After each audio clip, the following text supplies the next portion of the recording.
अस्सलाम वालेकुम गाइस। उम्मीद है आप सब लोग खैरियत से होंगे। तो ये वीडियो बनाने का मकसद ये, मुझे अक्सर मैसेजेस आते रहते हैं जनवरी इनटेक के बारे में कि भाई सितंबर इनटेक से तो हम रह गए हैं, जनवरी इनटेक का कोई फ़ायदा है या नहीं। तो भाई सबसे पहले तो देखिए, मैं बार बार हर वीडियो में ये कहता हूँ, मैं ख़ुद जनवरी इनटेक में आया था, सितंबर इनटेक मेरा डिले हो गया था।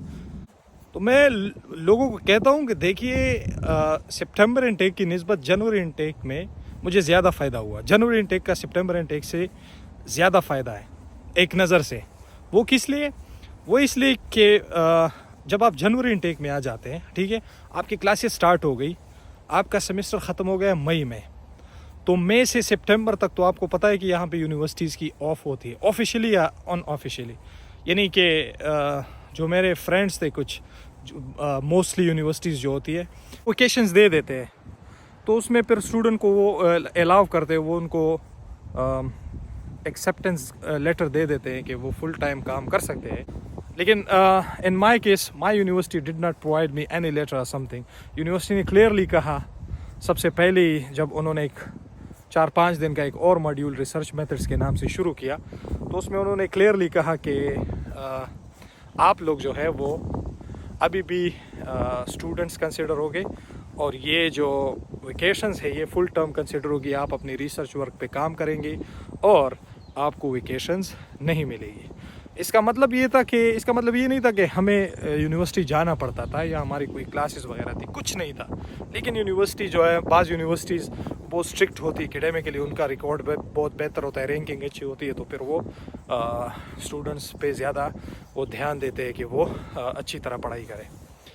तो इसलिए मैं जब तो मेरे केस में तो ये हुआ।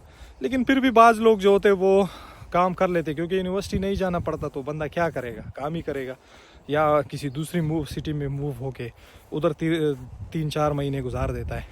तो इसके अलावा जो मेरे बाकी दोस्त थे, उनको यूनिवर्सिटी की तरफ से मई ही में काम करने की, फुल टाइम काम करने की इजाज़त मिल गई, और वो लग गए। ऐसा नहीं कि 40 आवर्स, उन्होंने 80-80 घंटे भी काम किया और माशाल्लाह से खूब पैसे कमाए। तो अब जो इमेजिन करेगा, सितंबर इनटेक में जो आते हैं, तो सितंबर और जनवरी उनका तो टर्म गुजर जाता है, तो फिर उस टाइम उसको मन ही नहीं करता काम करने का, वो करे या ना करे, उसने तो मोस्टली यूनिवर्सिटी की फ़ीस निकाल ली होती है, तो वो इतने दिल से काम नहीं करते। लेकिन अगर आप जनवरी इनटेक में आते हैं और आपको वेकेशंस मिलती है, मिले ना मिले, मिलती है, कंसिडर कर ले, और आप फुल टाइम काम करना स्टार्ट कर दे, तो फिर आप सोच सकते हैं कि आप अपने नेक्स्ट सेमेस्टर के लिए अपनी फ़ीस निकाल सकते हैं आराम से। तो ये फ़ायदा है जनवरी इनटेक का, ठीक है।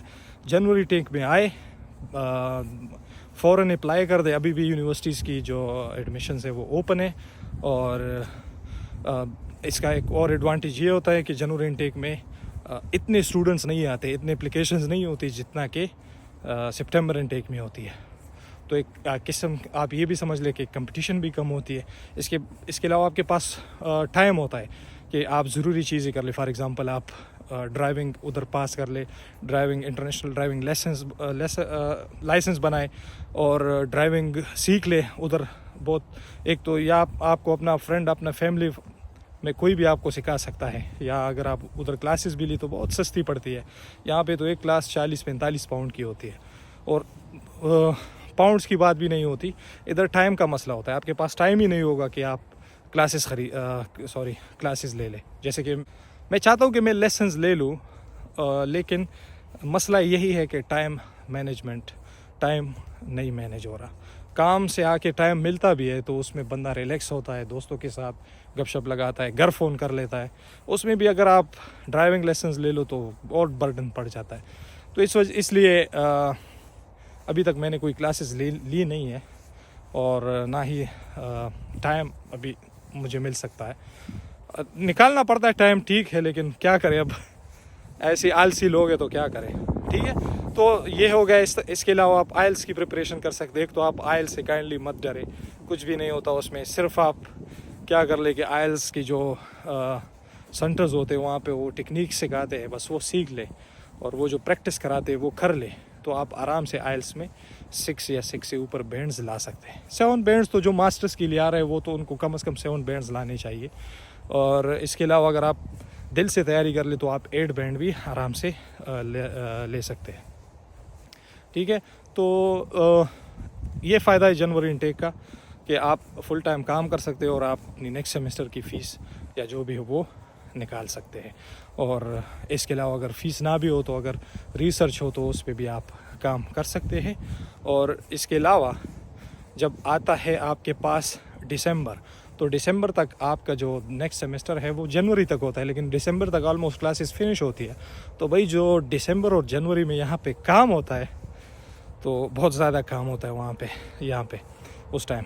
तो आप लोग जो हैं, मैं सच्ची कह रहा हूँ, जो स्टूडेंट्स पहले आए हुए हैं उन्होंने 5-6 हज़ार पाउंड भी दिसंबर और जनवरी में बनाए हुए हैं।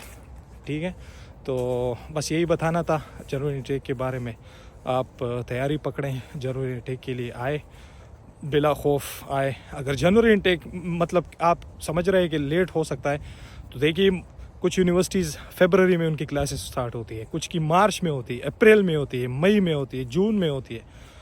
तो फरवरी मार्च वाली यूनिवर्सिटीज़ में आप अप्लाई कर सकते हैं। जैसे मैं जनवरी इनटेक में आया था तो मुझे एक दोस्त मिला जब मैं SIE लाइसेंस का कोर्स कर रहा था, तो उसका मार्च इनटेक था और वो सेल्फर्ड यूनिवर्सिटी में मैनचेस्टर में।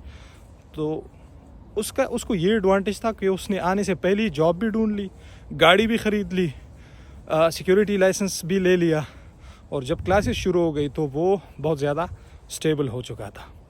तो देखिए ये एडवांटेज होते हैं जब आप पहली फुर्सत में अप्लाई करें और आपको पहले मिले। लेट भी मिले तो कोई मसला नहीं है।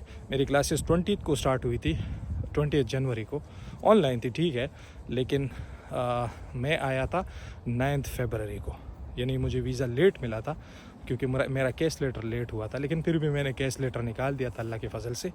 तो मतलब घबराना नहीं है, दिल से आप अप्लाई करें और अपने आप पे यकीन रखें और फोकस रखें। यूके में स्टडी के आने का फ़ायदा ये है कि इनका वीज़ा सक्सेस रेशियो ऑलमोस्ट 100% होता है। अगर आप कोई मेजर गलती ना कर दे, केस लेटर आ गया, 50 नंबर्स उनके, 10 नंबर जो है वो आपके 10 पॉइंट्स वो आपके हो गए बैंक स्टेटमेंट के। बैंक स्टेटमेंट अगर ठीक हुआ वो 10 पॉइंट्स हो गए आपके इंग्लिश के तो ऑलरेडी कवर हो गए, इसलिए तो आपको यूनिवर्सिटी ने केस लेटर दिया है। तो इसको ऑलमोस्ट 99% आप वीज़ा ही समझे केस लेटर को। तो बस यही बताना था। बाकी काइंडली चैनल को सब्सक्राइब कर दे और इसको लाइक कर दे, इंस्टाग्राम पे फॉलो कर दे, मैसेज कर दे अगर किसी भी चीज़ के बारे में मालूमात करनी हो। और I will see you in the next video. तब तक के लिए अपना ख्याल रखिएगा। Take care. अल्लाह हाफिज़।